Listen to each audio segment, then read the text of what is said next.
Hi guys, very warm welcome to all of you. आज के video में हम स्टार्ट कर रहे हैं डिटेल में डिस्कशन किताब का जिसका नाम है the fountain head by Ayn Rand. ठीक है, मॉडर्न क्लासिक्स में इस किताब का नाम शामिल है।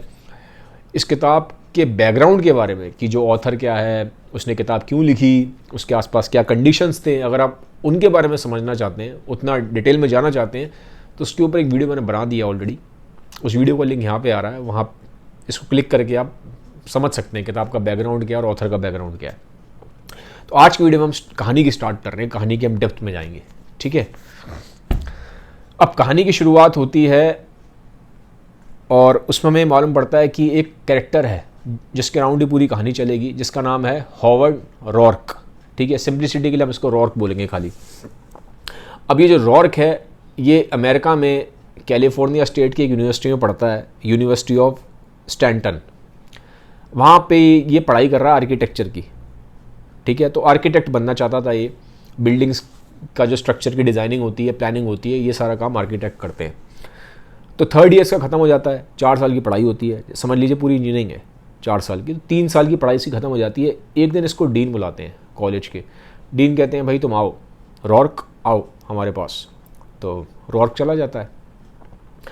अब डीन कहते हैं रॉर्क से कि तुम्हें इस कॉलेज से निकाला जाता है। अभी इसका 1 साल बचा है, लेकिन डीन कहते हैं तुम्हें इस कॉलेज से निकाला जाता है। तो रॉर्क वजह पूछते हैं। तो डीन कहते हैं कि भाई देखो, हम चाहते हैं कि ये जो तुम डिज़ाइन बनाते हो ना बिल्डिंगों का, ये तुम पुराने स्टाइल में बनाओ। पुराना स्टाइल माने क्लासिकल पीरियड का जो स्टाइल था, जिस टाइम पे जैसे ग्रीक्स बनाते थे, जैसे यूरोप में एक रेनेसा पीरियड था, वैसे बनती थी बिल्डिंगें। वो कहते हैं तुम बिल्कुल वैसी बनाओ। अब जो रॉर्क होता है ये, अब यहाँ हमें समझ में आएगा कैरेक्टर किस तरह का है, इसका राइटर ने दिखाने की कोशिश करी है। रॉर्क कहता है कि मैं कभी किसी को कॉपी नहीं करूँगा, मैं ओरिजिनल चीज़ें बनाने में बिलीव करता हूँ, मैं क्रिएटिविटी में बिलीव करता हूँ, भले इसके लिए मुझे कोई भी कीमत चुकानी पड़े। अब डीन इस चीज़ को जान के बड़े थोड़े से गुस्से में आते हैं, थोड़े दुखी भी होते हैं।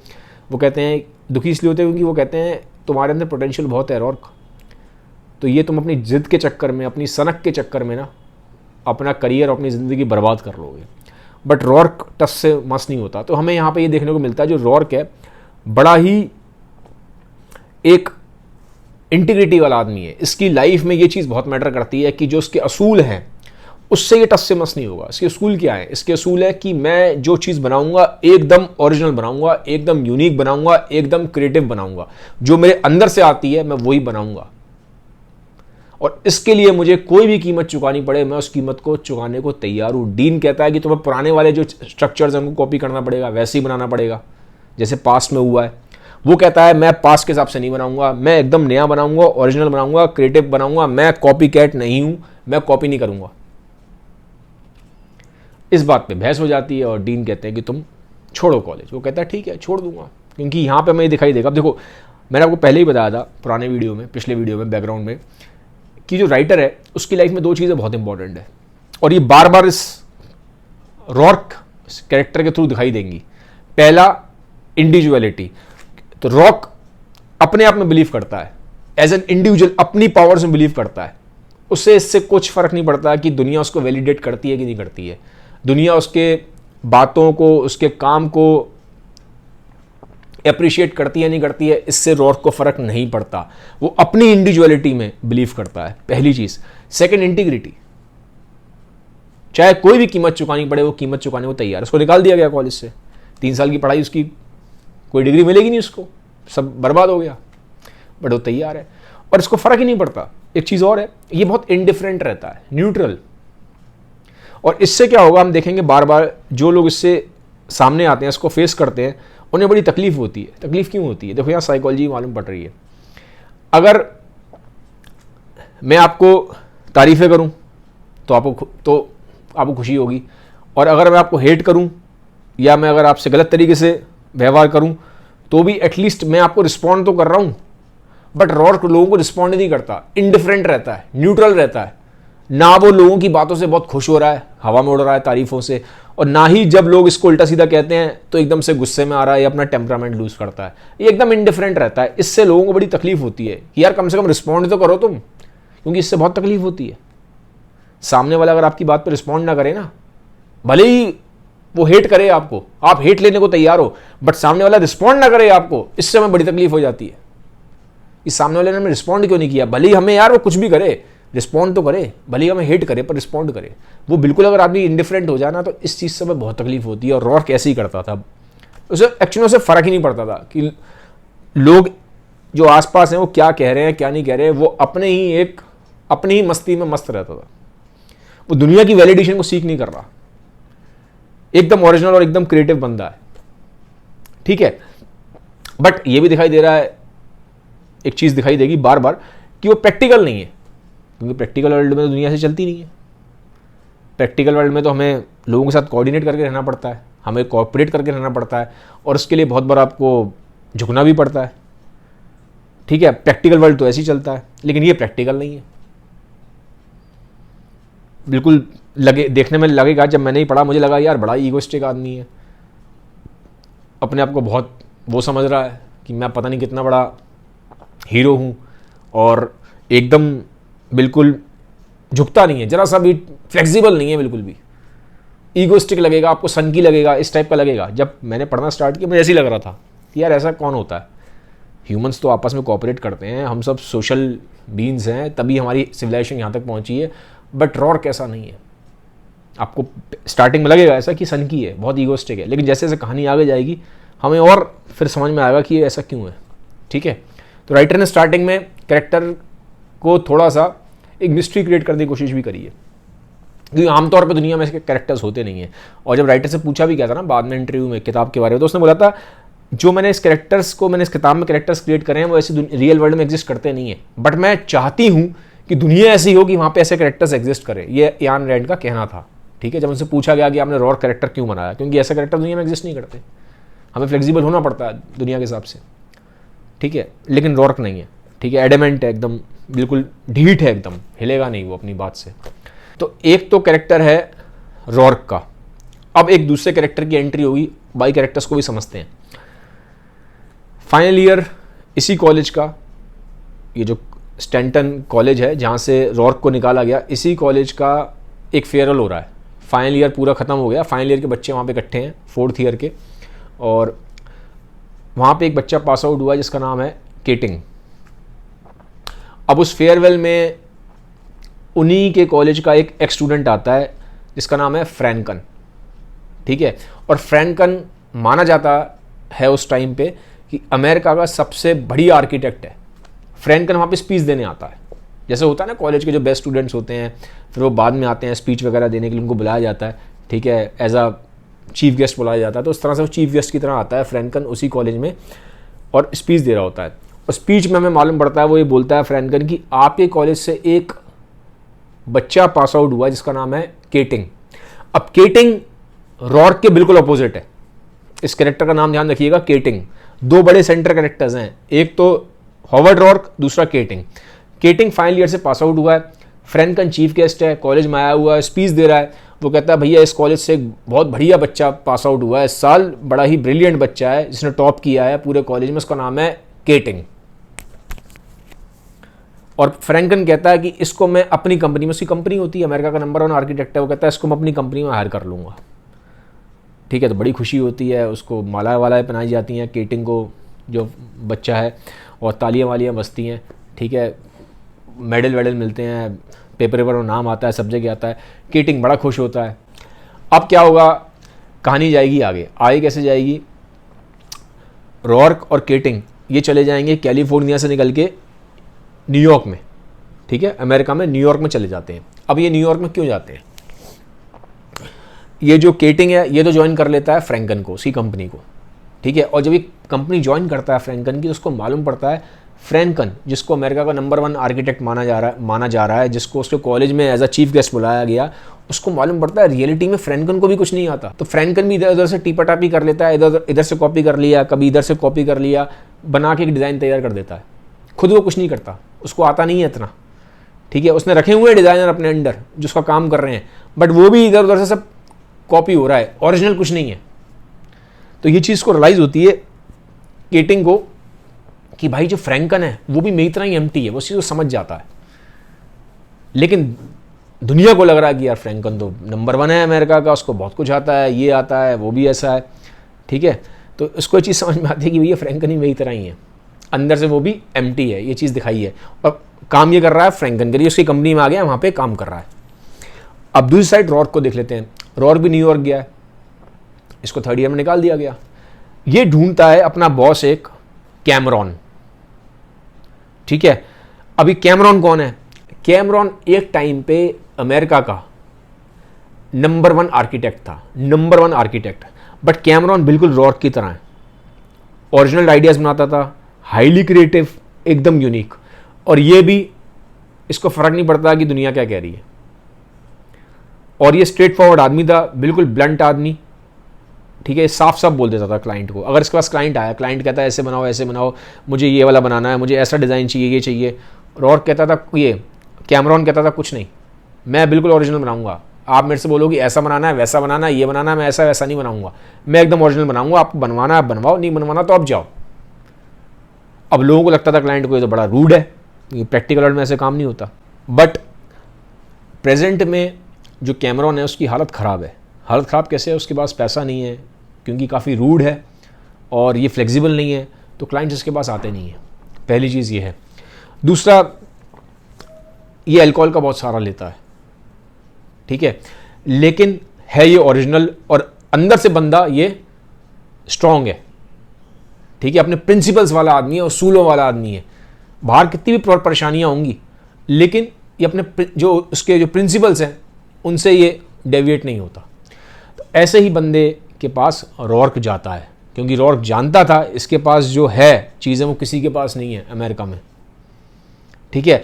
इसके उल्टी साइड जो केटिंग है वो अपने जैसे ही बंदे के पास गया है। फ्रैंकॉन बिल्कुल केटिंग जैसा ही है, ठीक है। तो वो भी कैसा है कि उसको पता है कि दुनिया को क्या चाहिए, जो क्लाइंट को चाहिए बस खाली वो दो, हमें बस अल्टीमेटली हमें पैसा कमाना है, हमारा काम है बिजनेस करना, हमारा काम है शोहरत पाना, हमारा काम है सक्सेसफुल होना, हमारा काम है अपना नाम बड़ा करना।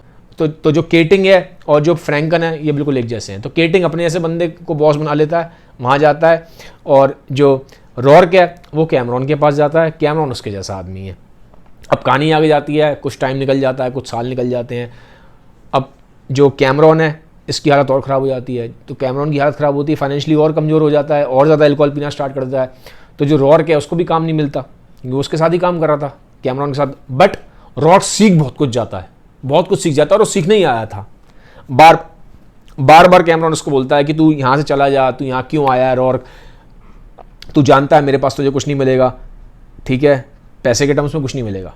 लेकिन रॉर्क कहता है कि मैं आपके पास टैलेंट लेने आया हूँ, ठीक है, मैं आपके पास हुनर सीखने आया हूँ, मुझे पैसे को मतलब नहीं है, और मैं जानता हूँ आपके पास क्या है। वो जानता था इस चीज़ को कि कैमरॉन के पास जो है वो दुनिया में कहीं नहीं है, ठीक है। तो भले ही पैसा ना भी मिले, पैसे उसको नहीं मिल रहे थे, लेकिन उसके बाद भी, ठीक है, बहुत कम पैसे मिल रहे थे, बट उसके बाद भी जो उसको टैलेंट मिल रहा था उसकी कोई रिप्लेसमेंट नहीं है, जो उसको आर्ट मिल रही थी उसकी कोई रिप्लेसमेंट नहीं थी। तो टाइम निकलता है, तो इस तरफ ये तो इनकी हालत और खस्ता होती जा रही है, कैमरॉन की, रॉर्क की, दोनों। और इधर फ्रैंकॉन की कंपनी और बड़ी होती जा रही है। केटिंग है, ये भी बहुत राइज करता जा रहा है, केटिंग में बहुत पैसा आ गया है। आज की डेट में उसके ही पेपर में नाम छपते हैं, न्यूयॉर्क में, सब जगह, पूरे अमेरिका में वो भी छा गया है, ठीक है। हर घर में उसको हर बंदा जानता है, भैया फ्रैंकॉन की कंपनी, केटिंग कंपनी। अगर कहीं बिल्डिंग बनानी है, कुछ भी आर्किटेक्ट चाहिए, तो फ्रैंकॉन की कंपनी में जाओ, केटिंग को पकड़ो। और केटिंग ने बहुत सारा मैनिपुलेटिव टैक्टिक्स का यूज़ किया। यूज़ कैसे किया? फ्रैंकॉन की कंपनी में जितने मेन बंदे थे ना, जो मेन डिज़ाइनर थे, जो मेन लोग थे, उनको सबको ना फ्रॉड कर करके निकलवा दिया। फ्रॉड कैसे करा? जैसे एक बंदा है, उसने बोला कि यार मुझे जाना है, ठीक है, मुझे किसी से मिलना है। उसने कहा हाँ ठीक है, तू जा, मैं तेरा काम कर दूंगा, केटिंग ने बोला। और काम वाम तो क्या ही किया, सबको ये दिखा दिया ये बंदा काम नहीं करता, देखो मैं इसका सारा काम करता हूँ। तो उस बंदे को फिर निकाल दिया कंपनी ने, फ्रैंकन ने। तो ऐसी जगह ले ली। फिर ऐसी जो बड़ा एक और बड़ा डिज़ाइनर था, उसके साथ भी फ्रॉड करा। तो जो मेन बंदे थे फ्रैंकन की कंपनी में, जो टॉप बंदे थे, उनको सबको ऐसे कर करके, ठीक है, फ्रॉड कर करके निकलवा दिया केटिंग ने, और उनकी जगह ले ली। तो ये दिखा रहा है राइटर बार बार, केटिंग बहुत ही फ्रॉड आदमी है, मैनिपुलेटिव है, और बस ये अपनी सक्सेस के लिए, अपने पैसे के लिए सब कुछ लगाएगा, हर लेवल पे गिरने को तैयार है। और ये भी दिखा रहा है बार बार कि जो केटिंग है ना, जब इसे कुछ प्रॉब्लम आती है, कई बार ऐसा हुआ कहानी में, जब इसको बोला गया बिल्कुल अब तुम ओरिजिनल डिज़ाइन बनाओ, क्योंकि सारे इसने डिज़ाइन वाले ऊपर के बंदे हटा दिए। अब जब कुछ काम मिला फ्रैंकॉन को, तो फ्रैंकॉन ने बोला केटिंग तुम करो। अब बनाना था डिज़ाइन, लेकिन आता था नहीं से कुछ, तो ये बार बार रॉर्क की हेल्प लेता है, बार बार रॉर्क की हेल्प लेता है, और रॉर्क पूरी पूरी रात जाग के इसके डिज़ाइन ठीक करता है। क्यों करता है फिर वो? आप सोचोगे क्यों करता है? क्योंकि रॉर्क को पैसे से मतलब नहीं है, रॉर्क को अपनी इस आर्ट में मज़ा आता है, उसको बिल्डिंग्स को डिज़ाइन करने में मज़ा आता है। तो पैसा मिले ना मिले उसे, उसके लिए मैटर नहीं करता। बहुत बार ऐसा हुआ है जब रॉर्क के पास कोई काम आया, कोई क्लाइंट आया और उसको लगा ये क्लाइंट अच्छा है, अच्छा इन द सेंस कि ये ओरिजिनल डिज़ाइन चाहता है, ठीक है। अगर रॉर्क के पास कोई ऐसा क्लाइंट आता था ना जो बोलता था ऐसे ही बिल्डिंग बनाओ क्लासिकल पीरियड जैसी या रेनेसॉ पीरियड जैसी या ऐसी बनाओ, तो रॉर्क साफ मना कर देता था। वो भी कैमरॉन की तरह था, अपने बॉस की तरह, कि नहीं मेरे पास सिर्फ तुम तब आओगे जब तुम्हें ओरिजिनल बिल्डिंग चाहिए, ओरिजिनल डिज़ाइन चाहिए, एकदम क्रिएटिव। पुराने डिज़ाइंस की कॉपी करनी है तो मेरे पास मत आओ। तो जब इसको ऐसा क्लाइंट मिलता था जो बिल्कुल उसकी तरह ओरिजिनल डिज़ाइन चाहता था, तो रॉर्क इतनी लगन से काम करता था कि बहुत बार जितना उसको पैसा मिल रहा होता था ना, उससे ज़्यादा खुद पैसा अपनी जेब से लगा देता था वो, ठीक है। इसीलिए जब भी केटिंग के पास कुछ ओरिजिनल डिज़ाइन बनाने को आता था, केटिंग से बनता नहीं था, केटिंग बार बार रॉर्क के पास आता था और रॉर्क फ्री में काम करता था पूरी पूरी रात बैठ के उसका। अब कहानी आगे जाती है और कहानी में मालूम पड़ता है फीमेल कैरेक्टर्स की एंट्री होती है। कैसे होती है कि जो केटिंग होता है ना, ये अपने आप को अंदर से बड़ा अकेला महसूस करता है बहुत बार, और ये कंफर्टेबल फील नहीं करता, क्योंकि ये हर टाइम ना एक मास्क पहना रहता है दुनिया के आगे। अब इसे चाहिए कि भैया कोई तो ऐसा हो जिसके सामने मैं अपना ये मास्क, ये मुखौटा पहना रहता हूँ उतारूँ, जो पूरे दिन पहना रहता हूँ दुनिया के आगे कि मैं ऐसा हूँ ऐसा हूँ, ठीक है, थोड़ी देर के लिए इसको उतार कर रखूँ साइड में, जैसा हूँ वैसा रहूँ। तो ऐसे इसको एक बंदी मिलती है जिसका नाम है कैथरीन। अब कैथरीन कैसी होती है? कैथरीन ना बिल्कुल जज नहीं करती, ठीक है, वो जैसा है ये केटिंग जैसा भी है इसको वैसा एक्सेप्ट कर लेती है। तो केटिंग जब भी इसके पास जाता है ना, तो जैसा ये होता है वैसे रहता है। दुनिया के जितने बड़े इसने सारे मुखौटे पहने थे उनको उतार के मुखौटों को साइड में रख देता है, और जैसा है ये बिल्कुल वैसे रहता है कैथरीन के साथ। तो ये काफ़ी रिलैक्स्ड महसूस करता है कैथरीन के साथ, ठीक है। अब लेकिन कहानी क्या है कि कैथरीन देखने में अच्छी नहीं है और जो केटिंग है वो देखने में हैंडसम है। तो इसको बोलता तो बहुत है ये कि मैं तुमसे प्यार करता हूँ और मैं शादी तुमसे ही करूँगा और तुम्हारे साथ ही मैं लाइफ लॉन्ग रहूँगा, बट यहाँ पे भी ये पलट जाता है। और कि जो कैथरीन है ये दिल की बहुत इनोसेंट है, दिल की बहुत साफ़ है, ठीक है, और एक अच्छी ह्यूमन बीइंग है। तो वो उसकी बातें बिलीव कर लेती है कि सही कह रहा होगा ये, ठीक है। लेकिन कहानी जब आगे जाती है तो ये जो केटिंग है ना, ये यहाँ पे फिर दोबारा मैनिपुलेटिव हो जाता है। मैनिपुलेटिव कैसे होता है? एक और फीमेल कैरेक्टर आती है जिसका नाम है डोमिनिक। डोमिनिक कौन है? डोमिनिक जो केटिंग का बॉस है फ्रैंकॉन, उसकी बेटी है। और डोमिनिक बिल्कुल रॉर्क की तरह है, रॉर्क की तरह। रॉर्क की तरह मतलब है एकदम ओरिजिनल, एकदम स्ट्रेट फॉरवर्ड, बातों को ज़्यादा घुमा फिरा की बात नहीं करती, स्ट्रेट फॉरवर्ड बात करती है, ओरिजिनल है, क्रिएटिव है, ठीक है, और मैनिपुलेशंस में बिलीव नहीं करती। अब डोमिनिक देखने में बहुत सुंदर है, देखने में बहुत सुंदर है। तो जब पहली बार उसको देखता है ना केटिंग, एकदम फिदा हो जाता है, दीवाना सा हो जाता है, कहता है यार शादी तो मुझसे करूंगा अब डोमिनिक से। अब भूल गया वो कैथरीन को, शादी मुझसे करूंगा डोमिनिक से। अभी डोमिनिक को प्रपोज करता है कि मैं तुमसे शादी करूंगा। तो डोमिनिक ना इसके इंटेंशन को समझती थी, वो बहुत अच्छी तरह से इसको समझती थी केटिंग को। तो वो हंसती है, वो कहती है कि मैं तुमसे शादी तब करूंगी जब जिंदगी में मुझे अपने आप से बहुत नफरत हो जाएगी, ठीक है, क्योंकि वो जानती थी ये बहुत मैनिपुलेटिव है केटिंग, और इसको लाइक नहीं करती थी। इसकी पर्सनैलिटी को, उसके कैरेक्टर को समझती थी वो केटिंग के। तो डोमिनिक बोलती है उसको कि जब जिंदगी में मुझे अपने आप से बहुत ज़्यादा नफरत होगी ना, तब तुमसे शादी करूंगी। तो इनडायरेक्टली मना कर दिया। तो अब केटिंग को लगता है कि यार यहाँ तो मेरी दाल गलेगी नहीं। तो देखो फिर क्या करता है, फिर कैथरीन के पास पहुँच जाता है, ठीक है। तो कैथरीन से कहता है चलो ठीक है, हम शादी कर लेते हैं, मैं तुमसे शादी करूंगा, तुमसे ही करूंगा, मैंने कहा था ना तुम्हें शादी करूंगा, तो अब मैं तुमसे शादी करूंगा। क्योंकि वहाँ दाल नहीं गली डोमिनिक से, तो वहाँ पे आगे बोल रहा है कैथरीन से मैं तुम्हें शादी करूंगा।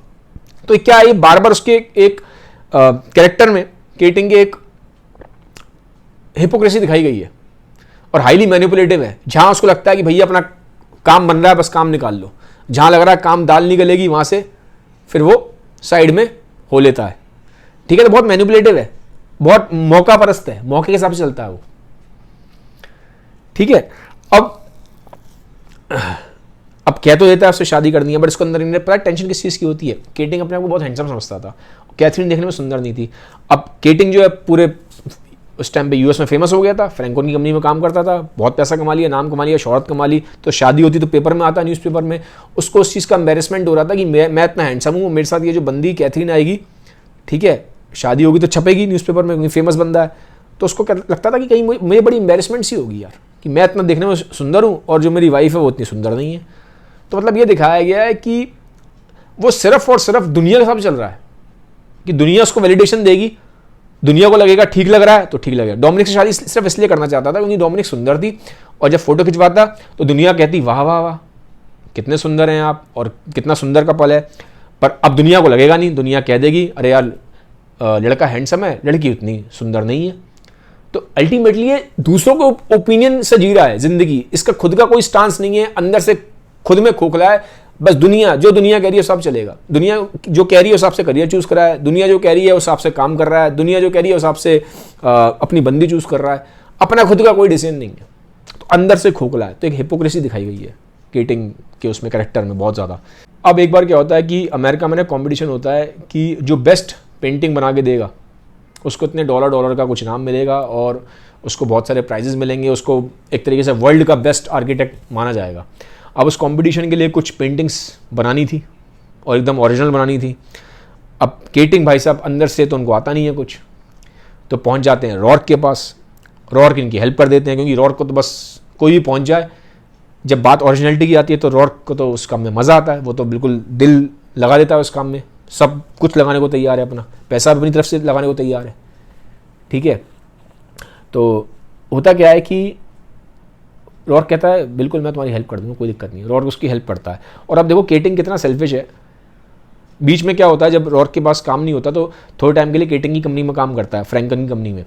तो वहाँ पे भी केटिंग इसकी हेल्प लेता था, रात को उससे काम करवाता था डिज़ाइन के लिए, बट दिन में इसकी सब जगह पब्लिक के आगे बेइज्जती करता था ताकि अपने आप को सुपीरियर फील कर सके और रॉर्क को इन्फीरियर फील करवा सके। लेकिन रॉर्क को फ़र्क ही नहीं पड़ता था। रॉर्क मैंने बोला ना इंडिफरेंट रहता है, आप उसकी तारीफ़ें करो आप उसकी बुराई करो, उसे फ़र्क नहीं पड़ता क्योंकि उसको मतलब ही नहीं है दुनिया उसके बारे में क्या कह रही है।